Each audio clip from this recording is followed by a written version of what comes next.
Ya baik, Bismillahirrahmanirrahim. Assalamualaikum warahmatullahi wabarakatuh. Waalaikumsalam Waalaikumsalam warahmatullahi Ya, warahmatullahi wabarakatuh. ya. Selamat siang untuk kita semua. Selamat datang di podcast kelompok satu Latsar CPNS Kota Makassar tahun 2026. Eh, saya Muhammad Akbar dari instansi bagian hukum Setda Kota Makassar yang akan memandu diskusi kita hari ini. Jadi tema kita hari ini agak berat tapi sangat penting, yaitu hoax berbasis AI. Bapak Ibu, zaman sekarang wajah bisa ditiru, suara bisa dipalsukan. Apakah kita sedang dibodohi oleh algoritma atau kita yang kurang cerdas?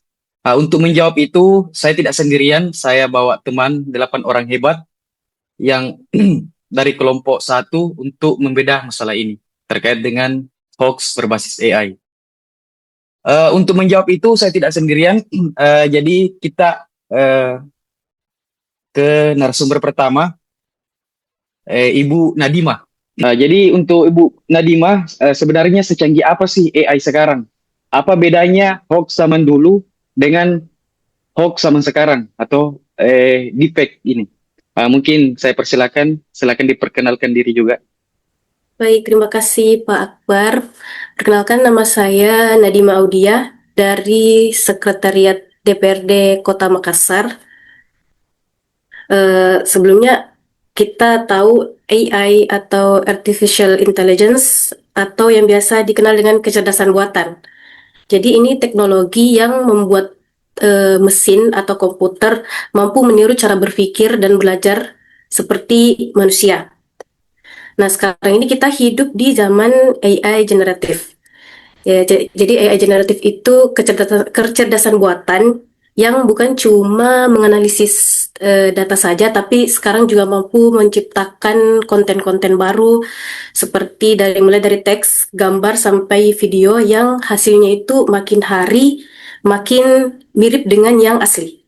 Kalau dulu kan hoax dulu itu biasanya berupa pesan berantai WhatsApp yang isinya biasanya provokatif atau melalui cerita-cerita lisan yang biasanya dipercaya karena otoritas palsu seperti dari toko ini, ilmuwan ini.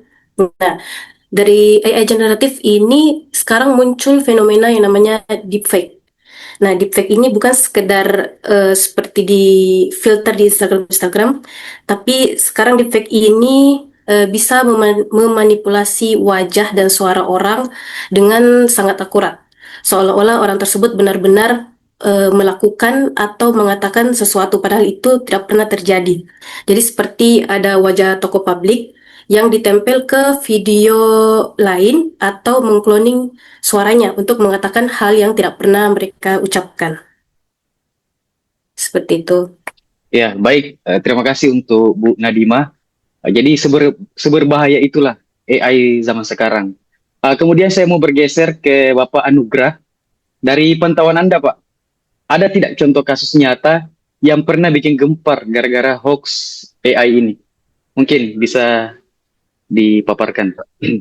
Baik, sebelumnya perkenalkan nama saya Nugra dari Kecamatan Bontoala. Salah satu contoh kasus penggunaan AI itu kembali ke tahun 2025.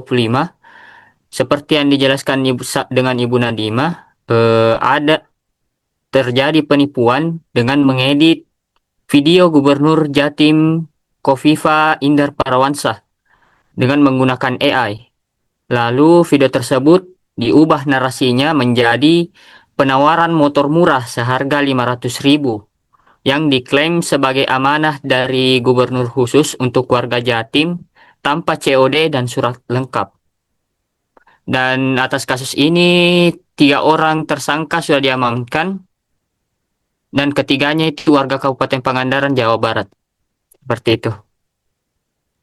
Ya, baik. Terima kasih untuk Pak Anugrah. Jadi sudah banyak kasus ya yang berdampak terkait dengan AI zaman sekarang ini. Kemudian saya mau bergeser ke Pak Firman. Kita mau bahas terkait dengan wawasan kebangsaannya ya. Pak Firman, dari kacamata wawasan kebangsaan, apa dampak terburuk disinformasi AI ini bagi keutuhan NKRI kita? Ya, saya persilakan Pak Firman. Baik, Assalamualaikum warahmatullahi wabarakatuh. Perkenalkan, saya Firmansyah dari Kecamatan Bintana. Berbicara mengenai dampak AI terhadap wawasan kebangsaan, terutama bagi bangsa kita negara Republik Indonesia. Hoax AI ini bukan cuma soal informasi palsu, tapi soal siapa yang kita percaya dan siapa yang kita curigai. Disinilah bahayanya bagi persatuan dan kesatuan bangsa. Dengan bantuan AI itu, hoax bisa dikemas sangat meyakinkan, baik berupa video, suara, atau gambar yang tampak nyata. Nah, dengan konten palsu ini bisa menyentuh isu sara, politik, dan identitas kelompok. Dampaknya itu bisa langsung terasa di masyarakat. Masyarakatnya yang tadinya rukun bisa saling curiga, saling menyalahkan, terpecah karena informasi yang belum tentu benar. Nah, Waksai sering memanfaatkan perbedaan yang ada di Indonesia, perbedaan suku, agama, budaya, dan pandangan politik dijadikan alat untuk menjadi bahan untuk provokasi. Kalau ini terus dibiarkan, maka semboyan Bhinneka Tunggal Ika yang awalnya jadi persatuan bangsa bisa jadi terpecah belah hanya karena hoax oleh AI ini. Yang lebih berbahaya lagi, hoax AI bisa menciptakan narasi kelompok ini bisa menjadi musuh kita, negara bisa memihak kelompok tertentu. Narasi ini mungkin bisa menjadi alat atau bahan untuk memecah belah keutuhan negara Kesatuan Republik Indonesia. Mungkin begitu. Ya, baik. Terima kasih Pak Firman. Jadi itu dampaknya ya dari terkait dengan wawasan kebangsaan. Bahwa semakin gampang kita terprovokasi terkait dengan penyalahgunaan AI. Baik, saya bergeser ke Ibu Arida. Saya mau bahas terkait dampak sosialnya ini. Bu Arida, kalau negara terancam, bagaimana dengan masyarakat? Apa dampak psikologisnya kalau warga terus-terusan disuguhi berita bohong yang terlihat nyata ini? Mungkin bisa dipaparkan, Bu. Baik, terima kasih. Pertama-tama saya perkenalan dulu. Perkenalkan, nama saya Arida dari Kecamatan Ujung Tanah. Baik, menjawab pertanyaan dari Bapak Akbar, begini.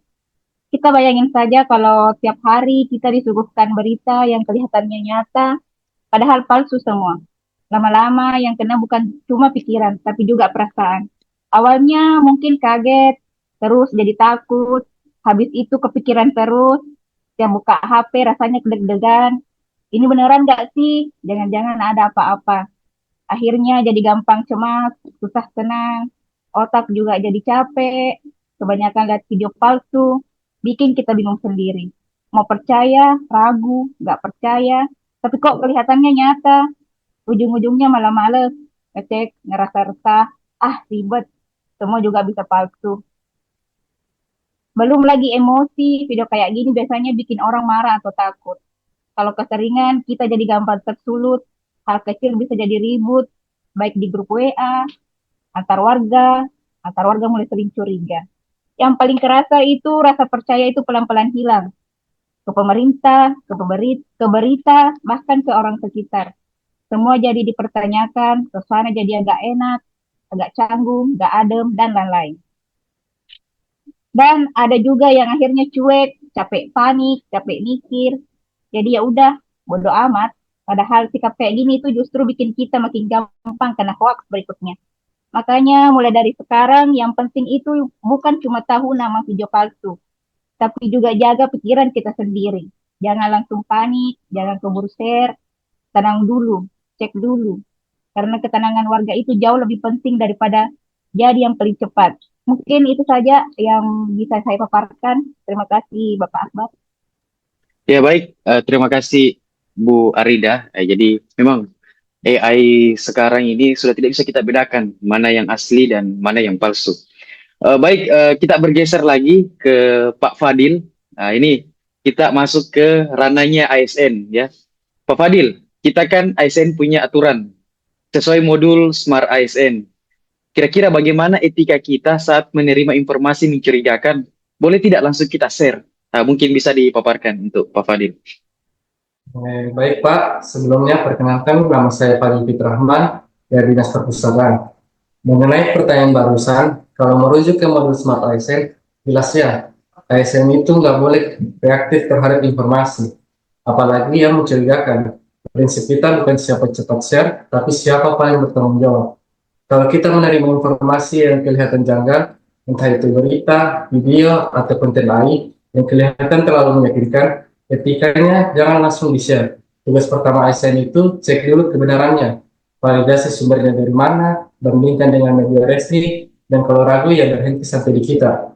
Di Smart ASN itu ditekankan soal literasi digital dan etika bermedia. Artinya, ASN harus jadi contoh di masyarakat. Kalau ASN ikut menyebarkan hoax, apalagi hoax berbasis AI, itu bukan cuma soal etika pribadi, tapi bisa berdampak ke kepercayaan publik dan kedaulatan informasi negara. Jadi singkatnya, kalau dapat informasi mencurigakan, jangan langsung percaya, jangan langsung share, dan pastikan dulu kebenarannya. Lebih baik kita jadi rem daripada jadi penyebar. Ya baik, terima kasih Pak Fadil. Jadi kita sebagai ASN jangan langsung di-share, tapi di cross check dulu ya, begitu Pak Fadil. Baik, kita masuk ke Pak Syukur. Jadi Pak Syukur, kan tadi sudah dibahas teorinya sama Pak Fadil. Teorinya sharing sebelum sharing, sharing sebelum sharing ya. Tapi prakteknya susah. Jadi kita mau bagi tips nih dari Pak Syukur, bagaimana cara membedakan video yang asli dengan buatan AI. Oke, baik. Terima kasih Pak Akbar. Sebelumnya, perkenalkan nama saya Muhammad Syukur. Saya dari Badan Kesbangpol. Oke, menarik Pak ya pertanyaannya. Bagaimana bisa kita membedakan antara video asli dan video AI? Mungkin bagi orang awam ya Pak ya, mungkin sangat sulit untuk membedakannya. Apalagi sekarang AI itu sangat canggih. Saya punya beberapa tips untuk membedakan mana yang video asli dan mana yang video hoax. Yang pertama itu kita bisa melihat dari ekspresi wajah yang tidak natural, ya. Terus kadang audio dan video itu tidak selaras. Nah, kita bisa melihat dari cara jangan asal percaya dengan video-video yang sekarang tidak jelas sumbernya. Kemudian kita juga bisa menganalisa dengan cara menganalisa gerakan tubuh, ya.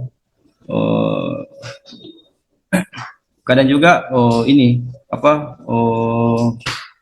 intonasi yang suaranya itu biasa terlalu monoton. Jadi yang paling penting ceklah sumber videonya dari mana berasal, ya. Jangan asal langsung percaya. Oke. Mungkin itu dari saya Pak Akbar ya. Ya baik, terima kasih Pak Syukur atas tipsnya ya untuk membedakan yang mana AI dan yang mana yang asli. Kemudian kita bergeser ke Ibu Woro. Jadi saya mau bahas terkait dengan human capital ya.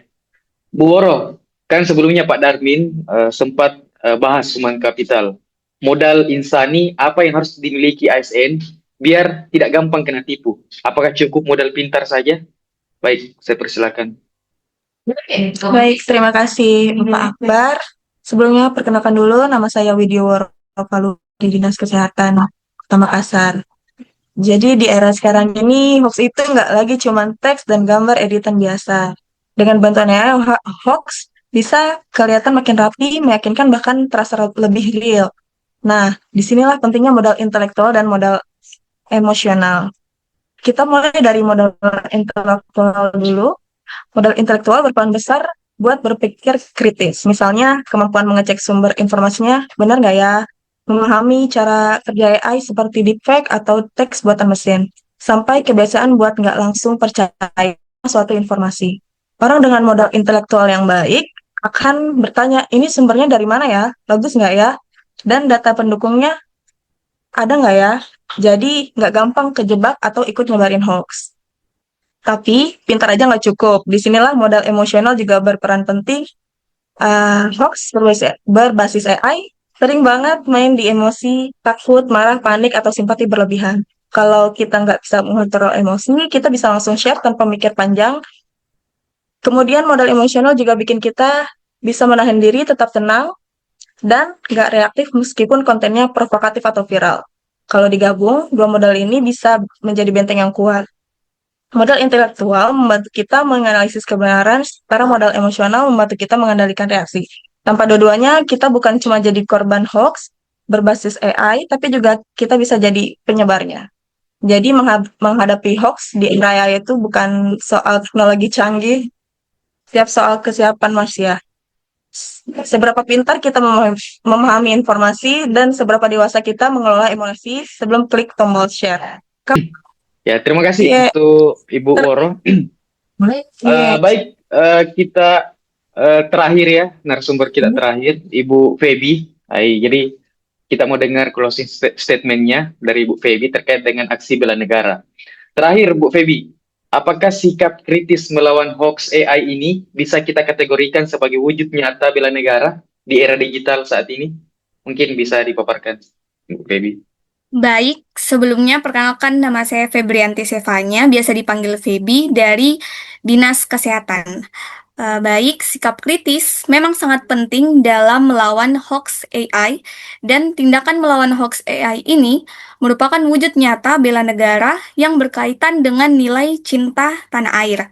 Nah, dikarenakan hoax AI banyak tersebar saat ini, sangat perlu kita melakukan aksi nyata dalam melawan hoax AI tersebut. Aksi nyata apa yang harus kita lakukan?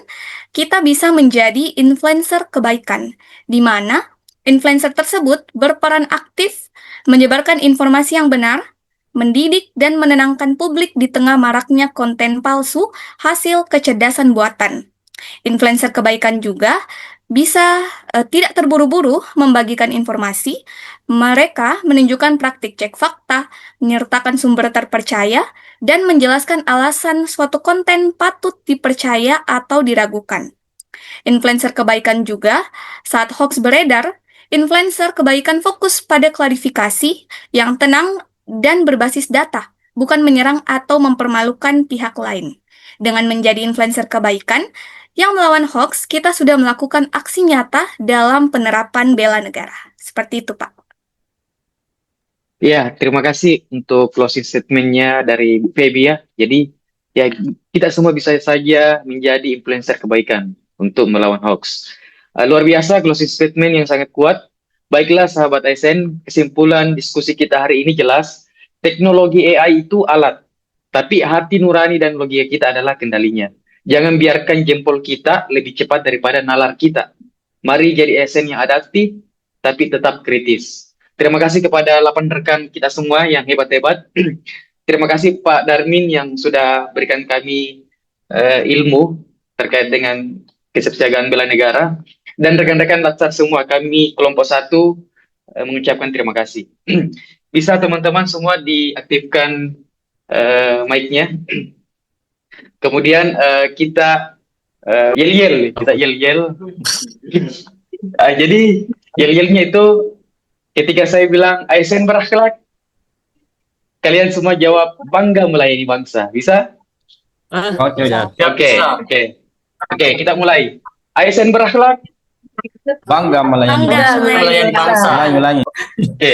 ASN berakhlak, Bangga melayani bangsa. oke. Tepuk tangan untuk kita semua. Oke, baik, mungkin itu saja dari podcast kita kali ini. Semoga apa yang disampaikan dari teman-teman dari kelompok 1 bisa bermanfaat untuk para pendengar. Akhir kata saya ucapkan terima kasih. Wassalamualaikum warahmatullahi wabarakatuh. Waalaikumsalam warahmatullahi wabarakatuh. Waalaikumsalam.